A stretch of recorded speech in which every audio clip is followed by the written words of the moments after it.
Oke, kali ini saya langsung ketemu oleh Bu Miftah selaku guru SD Islam Sukorillo.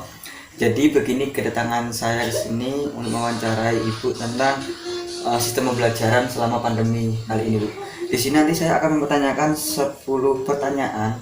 Yang mungkin dari yang pertama ini, bagaimana cara Anda sebagai guru untuk menghadapi permasalahan pembelajaran pada masa pandemi ini?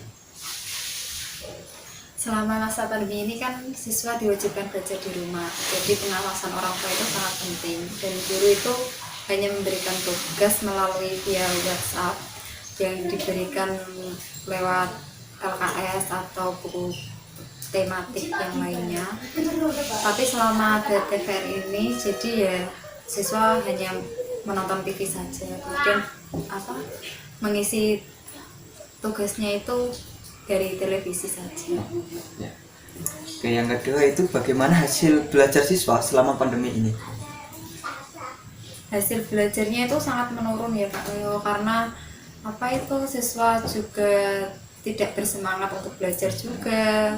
Kemudian soal yang di televisi itu juga tidak sesuai dengan RPP atau tema yang sudah diajarkan, seperti itu. Jadi sangat-sangat menurun. Oke. Menurut Ibu, efektifkah pembelajaran pada efektif enggak pembelajaran online seperti ini? Kalau menurut saya itu tidak efektif, banyak sekali kendala. Salah satunya ya orang tua tidak mempunyai HP Android, kemudian yang punya HP Android juga belum tentu mempunyai paketan.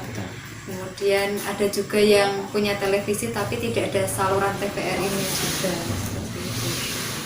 Terus kesulitan apa yang dialami para siswa dalam pembelajaran dari rumah? Jaringan televisi yang tidak ada, paketan yang tidak ada, HP juga ada sih, beberapa wali murid yang belum punya HP Android juga, itu kesulitannya seperti itu.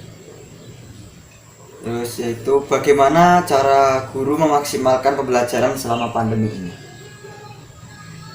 Salah satunya ya sampai saat ini ya guru harus melakukan itu, memberi tugas online, kemudian juga pengawasan orang tua itu juga dibutuhkan, saling koordinasi, saling WhatsApp sama wali murid kalau siswa itu harus belajar. Setidaknya ya 1 minggu itu guru masih memberikan tugas 3 kali lah dalam seminggu, ya 5 atau 3 soal setidaknya. Jadi kan selama COVID ini kan siswa masih tetap buka buku, masih tetap belajar seperti itu. Terus bagaimana cara Ibu mengatasi permasalahan pembelajaran di kelas? Kalau dulu sebelum ada COVID kan sebisa mungkin lah guru itu membuat siswanya itu nyaman di kelas, kemudian jangan sampai bosan. Ya setidaknya kalau ada ulangan nanti dikasih reward, kemudian bangkunya juga dipindah-pindah biar supaya tidak bosan juga. Kan sekarang juga ada proyektor juga, itu bisa dimanfaatkan. Apa yang Ibu lakukan sebelum memulai pembelajaran? Sebelum memulai pembelajaran menyiapkan mental juga, penampilan juga yang rapi, kemudian RPP, promes juga harus disiapkan, jurnal, absen itu juga harus ada, buku itu juga penting. Selanjutnya yaitu metode apa yang Anda gunakan untuk menyelesaikan masalah pembelajaran di kelas? Kalau seperti ini ya hanya metode diskusi, kemudian ada meresum materi, guru memberikan tugas, siswa disuruh membuka LKS halaman sekian, kemudian meresum pembelajarannya, mungkin ya maksimal 3 paragraf lah, nanti difoto kemudian dikirimkan ke gurunya ya, seperti itu. Ada juga kemarin kelas 1 sama kelas 3 juga disuruh menggambar, mempraktekkan gerakan kupu-kupu seperti itu. Jadi yang ke-9, mengapa menggunakan metode tersebut? Karena menurut saya itu lebih efektif.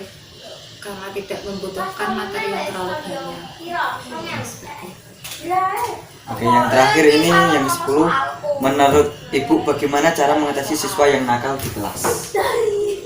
Yang pertama, menasehati secara empat mata. Jangan sampai kita tuh menasehati atau memarahinya itu di depan anak-anak yang lain, karena itu bisa mengganggu mentalnya juga. Kemudian memberi hukuman yang positif, bisa berupa menghafal Al-Quran atau menulis Al-Quran. Yang ketiga itu berkoordinasi dengan wali muridnya juga, apa penyebabnya siswa ini sampai nakal di kelas, apakah di rumah juga nakal, apakah hubungan di